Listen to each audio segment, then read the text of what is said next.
For Zakaria Hassan and his family, home is now little more than a few sheets of fabric. They escaped fighting in Am-Dafock with almost nothing and now spend each day struggling to survive at this displacement camp in the Central African Republic, where Zakaria cannot get the medicine his sick baby son needs. Memories of the violence they fled remain fresh. We were afraid. The women and children were running in all directions. To avoid being shot, I made the decision to take them and flee. I lost relatives in the escape. Some residents were gunned down and homes were set on fire.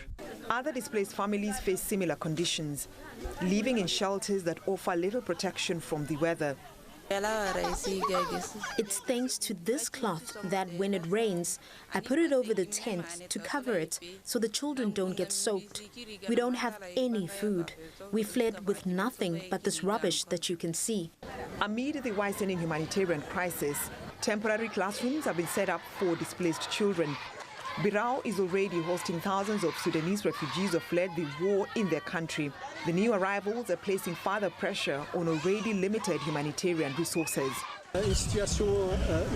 There are displaced people who need basic assistance in terms of shelter, food and medicine. But what matters most is to restore calm, to have a more peaceful situation where there is no longer any risk to the civilian population. Am-Dafock regularly comes under attack by armed groups operating along the border.